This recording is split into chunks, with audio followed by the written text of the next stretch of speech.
What's up, everybody? This is Aristotle, and we are back with a video. And today we're going to be talking about the 3 farms I think you should be building in your world as early as possible. And I know you're not. You're not. You're totally not. So come on with me.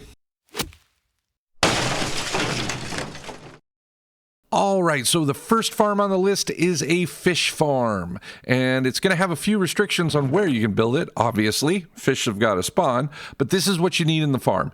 You need at least 1 chest and 1 hopper. I recommend 2. You need 25 magma blocks, so yes, you're going to have gone to the nether.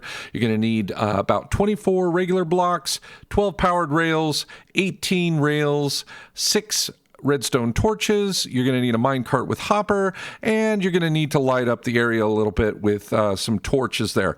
Optional are some ladders and a trapdoor. All right, so where to build this? Well, obviously right down here we have what looks like a little pond, and it's chock full of fish and squid. This is actually a river, and the biome it is in is a river biome, but the reason why we get it populated so heavily is because this is the river. As you can see, due to terrain generation, this river generated dry. Now it goes back to wet over there by the village, but this whole section is dry because it's just 1 block too high to allow the water to spawn in. Since fish can only spawn within 64 blocks of the player, this is a prime spot. You can replicate this condition by filling in a river with some dirt and leaving a nice section going, but what I would first do is double check where fish do spawn. All right, so one of the things you're going to want to do is pick the lowest part of the pond or river that you're in. A nice low spot like this will give lots of room for lots of fish to travel over. And you're going to ring it in a 7 by 7 rectangle. It's a little hard to tell because I'm using stone here, but it's 7 blocks this way, and then from this block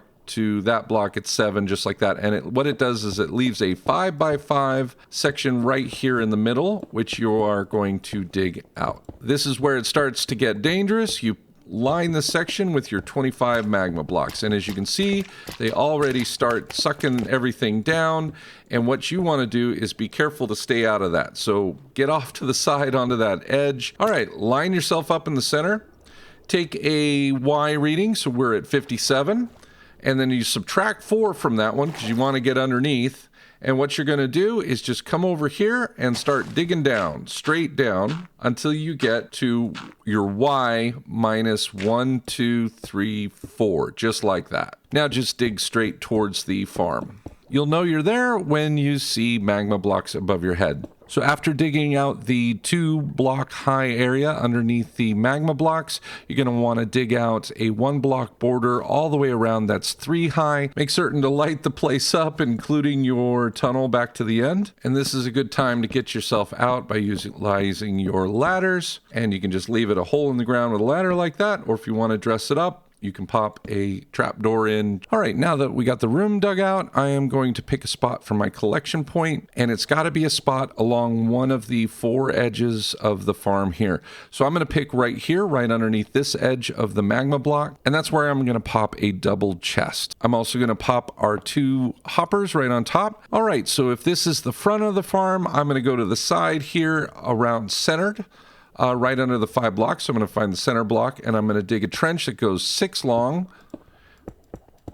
1 deep, 1 wide right there. Inside of that trench, I'm going to pop my 6 redstone torches. Now I'm going to cover them up by creating a 5 by 5 platform that is underneath the magma block square right above it, with a 1 block gap. Once I have that in place, you'll notice I still have 1 torch left to go, and so I'm going to use 5 blocks to cover that up, and that's going to be our return carrier for our rails. Going back to the front, I'm going to pop regular rails right on over the front blocks of the farm, as well as the 2 hoppers. All right, so I'm going to come to the side, and I am going to go 1 regular rail and then 2 powered rails, and those powered rails should light up. At the end of the powered rails, I'm going to go 1, 2 regular rails and turn it back towards the inside by doing 2 more powered rails. Connected to those 2 more, I'm going to go 1, 2, being careful of placement,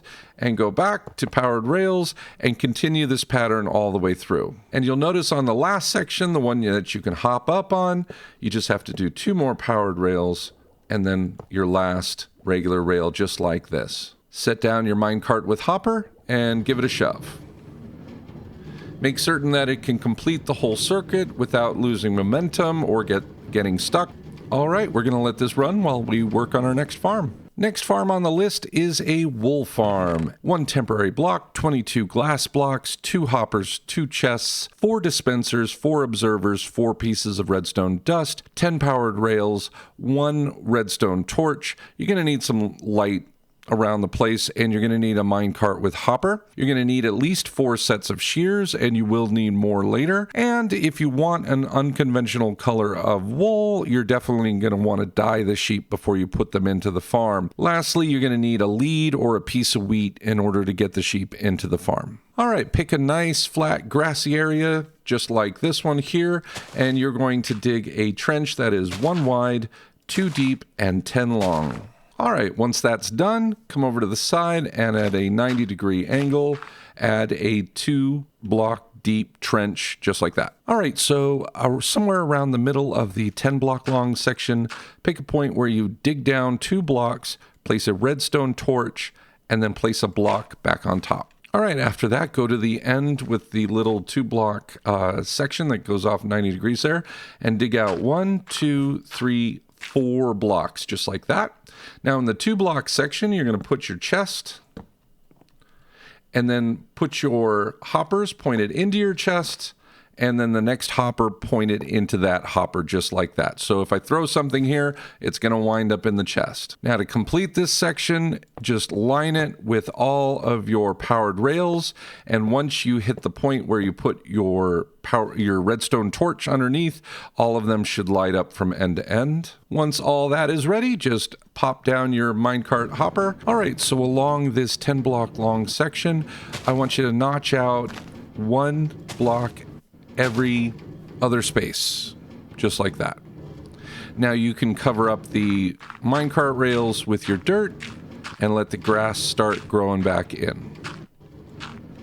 In these 4 sections we left knocked out though, we're going to grab our observers, and coming around to the back of the farm, we're going to place the observers in. The observers should be placed like this, where the face of it is pointed into the dirt block where your sheep is going to be standing upon. Now on top of those observers, you're going to place your dispensers, and on top of the dispensers, you're going to pop 1 piece of glass. Go ahead and put 1 set of shears into each dispenser, and directly behind it, you're going to want to put 1 spot of redstone dust. Now all we need is a little bit of glass. So on each side, you're going to put 2 pieces of glass and then 2 in the front, and continue that pattern down all the way to the end.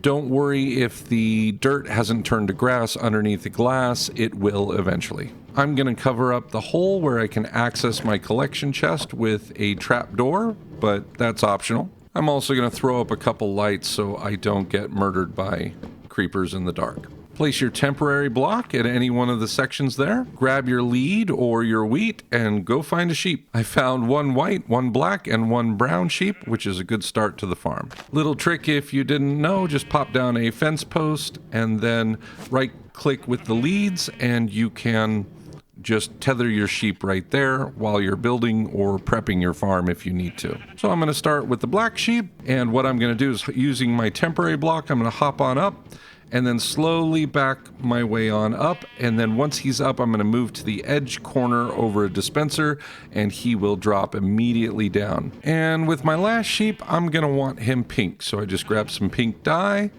and right click on him. He's ready to go. Sometimes you can just put a wool block right in front that will tell you which color the sheep is, because once they eat, you will see they get sheared, and this is how they will forever look as long as the farm is operating. Now, one thing to notice is the durability on the shears is in play in this, so eventually you're going to want to load up more shears so that it never runs out, but these will last us for a while. All right, and we'll let this one run for a while and come back to it. Last farm of the day is a mini tree farm, and this is what you're going to need. At least half a stack of blocks. You're going to need at least 1 dirt. You're going to need a chest, a dispenser, and a hopper, as as well as a lever, 2 redstone torches, about a half a stack of redstone dust, 3 repeaters, 4 pistons, 1 observer, and you're going to need oak saplings, plenty of bone meal, and a good axe. All right, so pick a nice flat area free from obstruction. Set your 1 block of dirt down where you want to plant your saplings. Behind it, you're going to set 1 block, and off to the right of it, you're going to set 1 block, just like this. Now, on top of the block towards the back, you're going to pop 1, 2, 3, and 4 pistons towering up in this configuration. And on the other block, you're going to put a dispenser facing towards the dirt block. All right, coming up behind the dispenser, you're going to want to go 1, 2, and then go 1, 2, 3, just in that formation right there. Grab your redstone dust, place 1 redstone dust on the ground to the right of the dispenser and 1 block back, and then across the 3, and then right there at the top of this block, and then add a redstone torch to each side, just like that. Now you should get this annoying clicking sound and hissing sound. Everything is just fine. To stop it though, take your lever and put it on the ground right next to the dispenser and flip it on, and that will stop your dispenser from firing. On top of the dispenser, throw a hopper pointed straight down into it, and then a chest on top of that. Switching on over to your pistons, go to the back, and out of the bottom piston of the 4, do 3 blocks just like this, and then out of the second one from the top, do 2 blocks. Now it's time to get the observer in place, and so we're going to do 1, 2 temporary blocks just like that, and then in that second temporary block we're going to point our observer and then break those and get them out of there. Behind the observer, put 3 blocks just like this, and now connect everything up. You'll need to just stair step the bottom section up and then do the same by 1 for here and connect it all up just like that. Out of the back of the observer, we're going to do redstone dust. We're going to do 1 repeater. We are going to set it to 3 ticks. And then we're going to walk our redstone dust all the way down in on every spot except for the back of the pistons, at which point we're going to switch to repeaters again and do 1 facing in the back of that piston and 1 facing into there. Take a screenshot if necessary. Finally, we just need a block to prevent the super tall trees from growing. So I'm going to go on top of the dispenser. I'm going to put 2 and then come out 1 directly over the block where we plant our saplings and then just break those 2. And that's it. The farm is ready to go. You can fill it up from the chest here or go directly into the dispenser. Throw in your bone meal. Keep your saplings in hand. Flip your lever. And just plant a sapling, and as soon as it grows, plant the other one because it'll push it out of the way. And you can just stand here with right click pressed, and it will continue to produce trees all the way up to 14 trees. So this farm will just keep shoving blocks of oak out until it reaches the piston's push limit, at which point it just won't, so you shut it off, come in with your axe, chop everything down all the way back to the pistons, loading up your supply of wood, and then just continue on. All right, let's go see how our wool farm is doing. Okay, so that's great. We got 17 of the gray wool, we got white wool, brown wool, and pink wool. So we've got wool from each of the farms, and it'll just keep running. It only took me about 15 minutes to build that tree farm, so in 15 minutes, that's what we've got.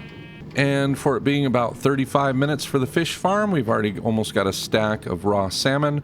We do have some ink sacs, which is good for dye, and then a little bit of bone meal. Not enough to run the tree farm, but it'll be good. So what have you been waiting for? Get out there and start building these small little farms. They really make your life a lot easier, and it's something that by the time you've got to the nether and you're getting your base and where you're going to settle all figured out, they could come in handy. And don't forget to like and subscribe.